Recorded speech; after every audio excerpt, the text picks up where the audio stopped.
Welcome to Behind the Campaign, the podcast where marketers pull back the curtain on some of their favorite marketing campaigns.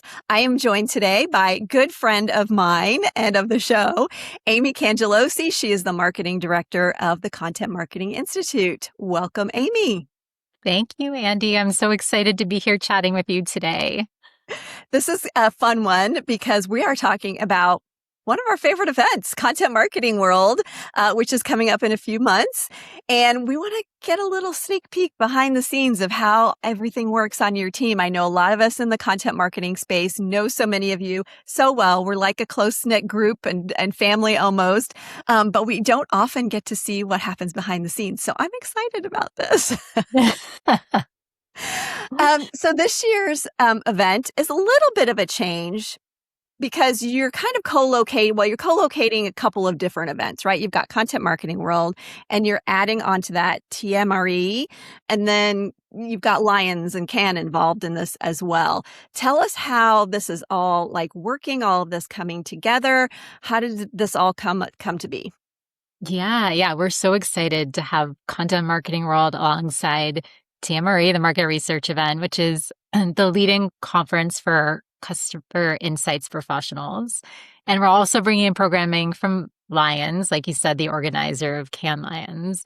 All of these events are part of Informa, our parent company. So it really gave us a chance to ask, what if we stopped treating these audiences completely separately? Because we know, right, the best marketing doesn't happen in silos. It starts with understanding your audience and building the right strategy and then creating work that performs from there. So from a campaign perspective, the challenge was really finding that intersection.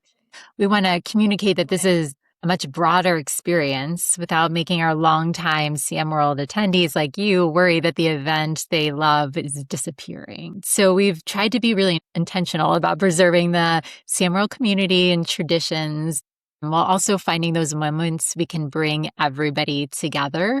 Something that I'm probably most excited about is our opening keynote, where we're bringing Procter & Gamble's Chief Brand Officer and Chief Insights Officer together on stage. I think it really tells a story of what we're trying to accomplish, how insights and marketing can work together to create more effective campaigns. So every year, the conference has a theme, and you had some really fun themes. This year, it is Insights to Impact. So how do you guys come up with the themes each year? Like, are there ones that end up on the cutting room floor? Do you already have it planned for next year? How does that whole process work? Yeah. The theme development usually starts with me and our creative director, JK, another friend of yours, Andi. Yes. And we just get together and start throwing ideas on the board. We try to think about what's happening in marketing, what our audience is talking about, what challenges they're trying to solve. And we start asking ourselves, like, what's the story we want to tell about the event this year? This year, though, we had the added challenge of creating a theme that worked across Content Marketing World and TMRE. So it had to resonate with multiple audiences, but still feel authentic to each event. Interestingly, the Insight to Impact theme came together much faster than some of our past themes because it just seemed to check all of the boxes. For Content Marketing World specifically, we kept coming back to the fact that marketers today aren't judged just by what they create, right?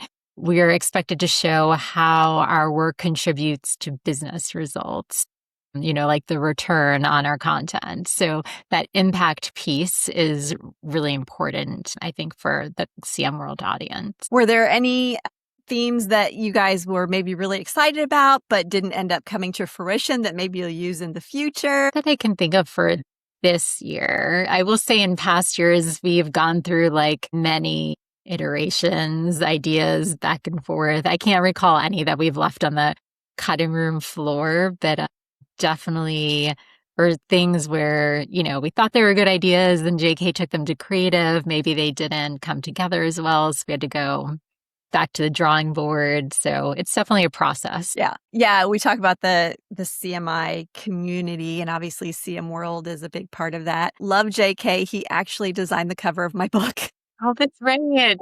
So yeah, I know he's awesome. I love the designs he comes up with. So I know he's a huge part of all of the stuff that, comes to fruition for you guys. You mentioned earlier not wanting to alienate your core audience, people like myself who come to the conference year after year after year, maybe speak, maybe they're part of other programs that you have, like the mentorship program, or they're judges for the Content Marketing Awards. You guys have a lot of things going on, and it is very, tight-knit group of people, and you obviously don't want to alienate those. Is that your priority audience when you think about the communications that you're going to put out around Content Marketing World? Or like, what's the split between we want to make sure we get that core group of people, and we want to make sure we bring in new people too? Kind of what does that split look like? Yeah, I mean, we have to balance all the audiences, right? I think the key is customizing the messaging for each. So for past attendees, we're reminding them why they loved coming in the first place. This is where you'll see in our campaign more like videos, photos, moments to try to bring back those memories of the experience, the community. We don't necessarily have to convince past attendees that the event is valuable because they already know that. We just want to remind them why it's worth coming back. And then we have a group of attendees who, like our lapsed attendees, who maybe attended a few years ago but haven't come back recently. So the conversation for them is a little different. We want to show how the event has evolved. And this year, that's especially true with TMRE and Lions. There's genuinely something new to experience. And then the people who have never attended before, our first-time attendees, I think the biggest challenge is reducing the uncertainty.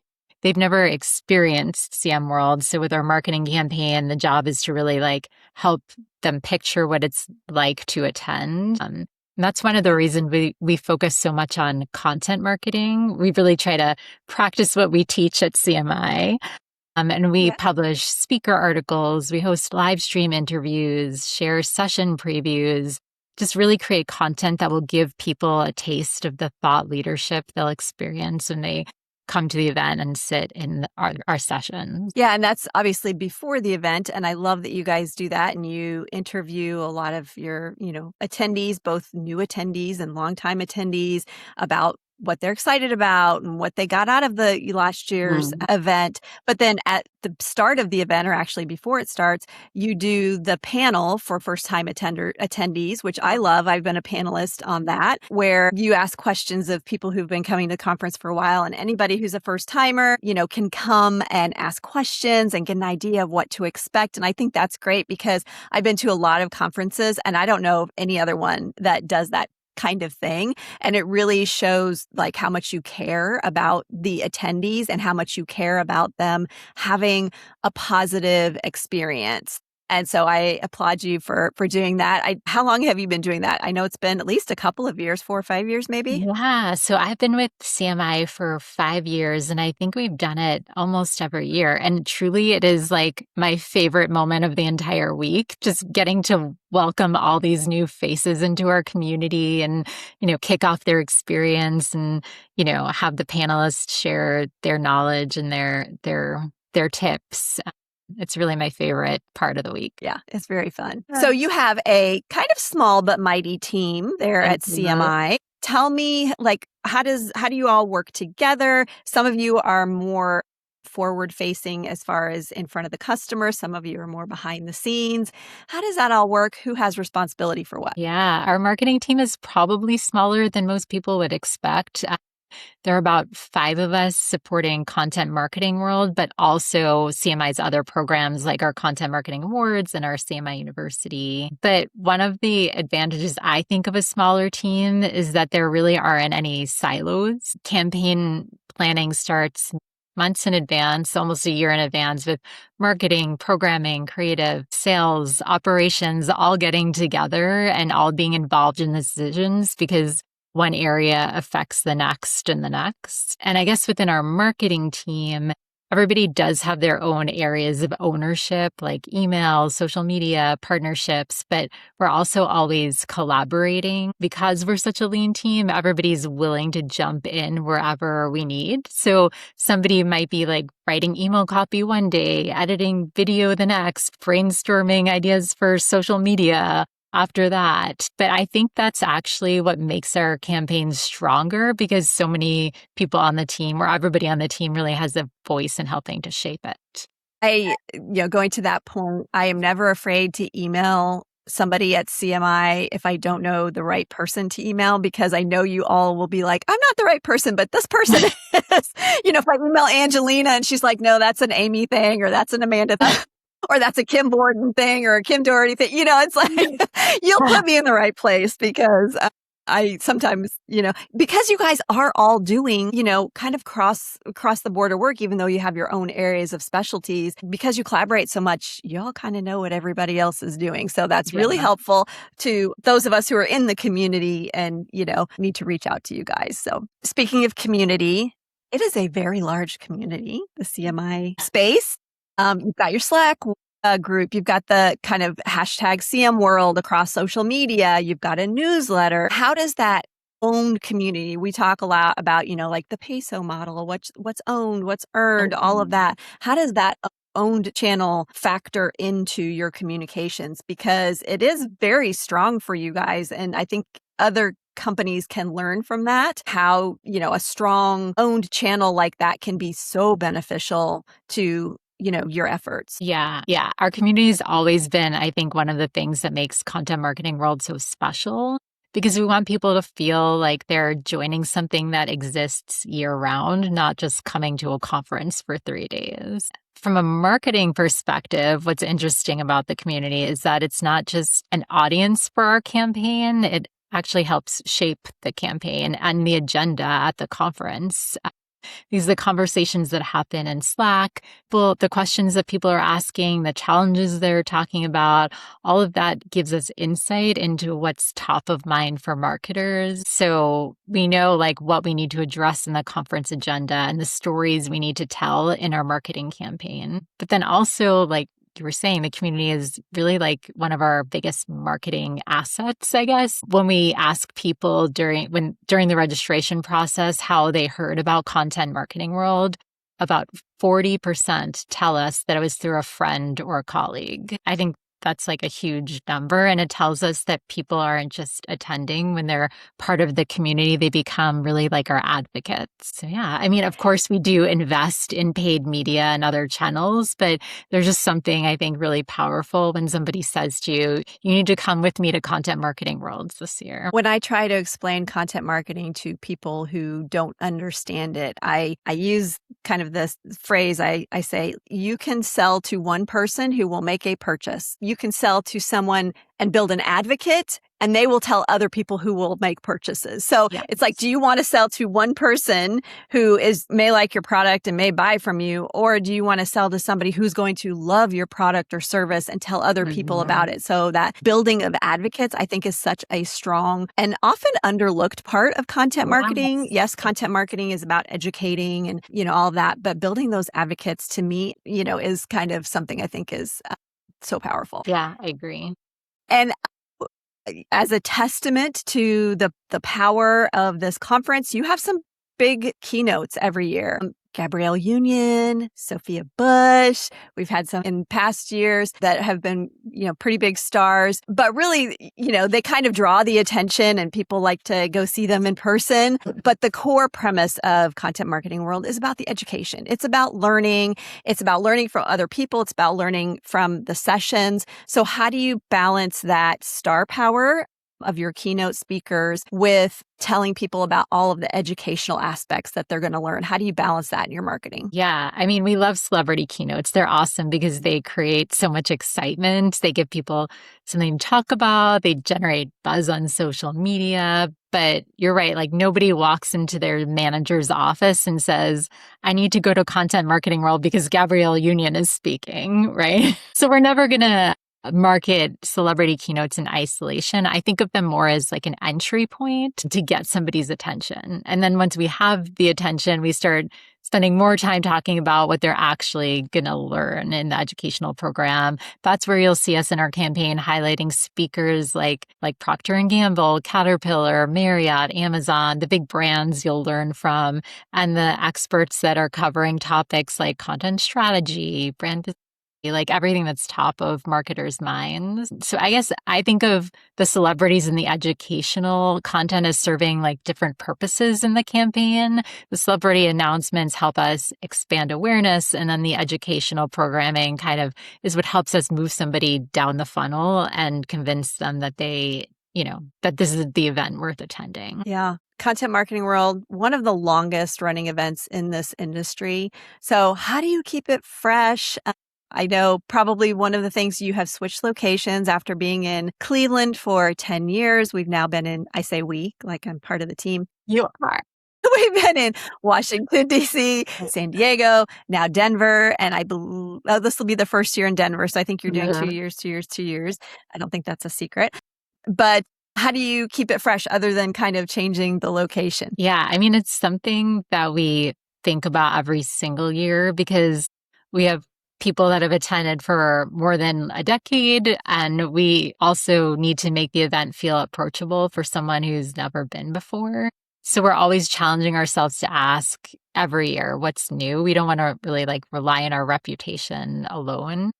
And some years like this year, that's easier because we have a big evolution with TMRE and Lions. But even in years without a major change, we're always looking for new stories to tell, whether that's new speakers, new experiences, different networking events, emerging topics that we're covering in the agenda.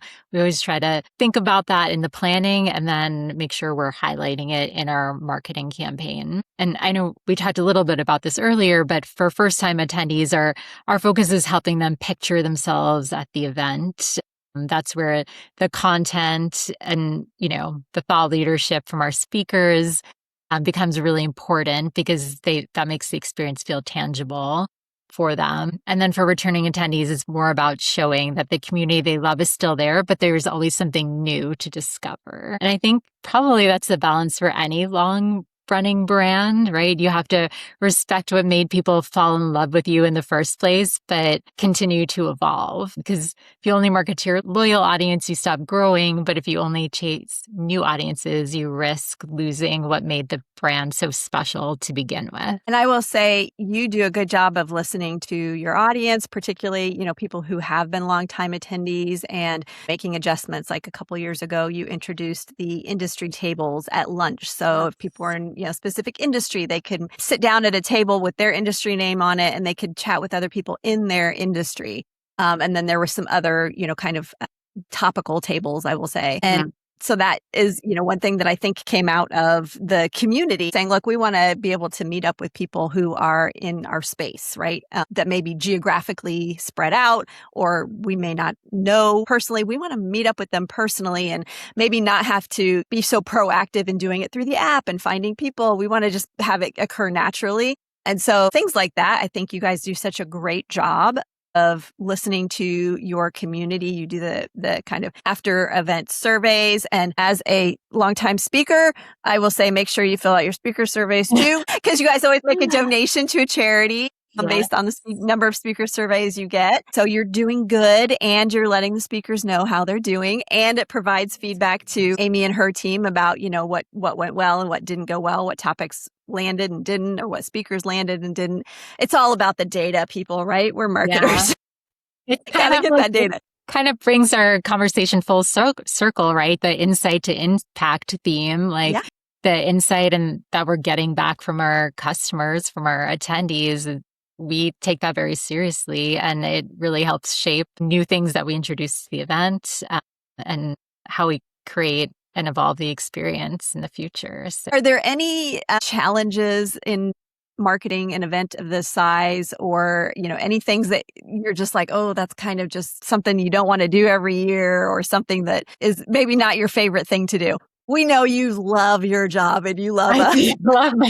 I would say not that I dislike this, actually. It's something I love, but also a challenge is just the fact that I'm marketing to marketers. So it just adds an interesting element to my job because, marketers, all you marketers out there know all the tricks, right? So we have to be very authentic and try to really stay at the top of our game and practice what we preach for content marketing, like I mentioned earlier. So yeah, so I do love that about my job, but it does add an interesting challenge sometimes. Yeah. And you guys do such a great job of it. As a content marketer, you do the blog posts with the speaker input and tips and tricks that, leading up to the conference, and all the videos and the clips. I think you guys have, at least from the outside from us looking in, looks like a very well-oiled machine.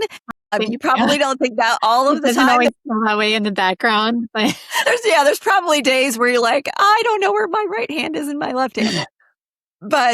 But from the outside, it looks like such a well-oiled machine, and that you kind of have it down pat. So I think as an audience member for your marketing campaigns, that makes it, especially as a marketer, it makes that friction a lot less, right? Like you can see marketing campaigns out there. And as a marketer, going back to your point about marketing to marketers, as a marketer, I will look at a marketing campaign sometimes and I'll be like, like something was not going right behind the scenes there. right? Like as marketers, we're critical of other marketing campaigns. It's just like part of our nature. Well, I'm also always looking for examples to share in class, because I obviously teach, for most of you who know that. But examples of good or bad marketing to show in class. But from the outset, you guys look like you're got it all nailed down. Thank you. You just made my entire week, Andi. Oh, I'm so glad I could do that. Well, this has been fun. And for those of you who have not registered yet, you still have a little bit more time to register for the conference for 2026. That's in October. Amie, anything else you want to add? Any more plugs about the conference itself? No, I mean, I think we've talked a lot about it. I think it's going to be great this year. I do hope everybody will join us in Denver, the 7th in Denver. And for all of you out there, if you haven't registered, I can offer you a discount code, Robinson 200. Okay, awesome. And that will give you $200 off any conference pass. Oh, that is great. Thank you so much, Amie. I know that everyone who is listening to this who hasn't had a chance to register yet, maybe you're kind of on the bubble. Maybe this will push you over the edge so that you will sign up for the conference for this year. So thank you, Amie, for joining. I appreciate your time today. Thank you so much for having me. And for those of you who have listened all the way to the end, thank you. This has been a look behind the scenes of how the Content Marketing Institute markets their Content Marketing World event. What's the story behind your campaign? If you would like to share, send me an email or a DM on any of my channels at Hijinks Marketing.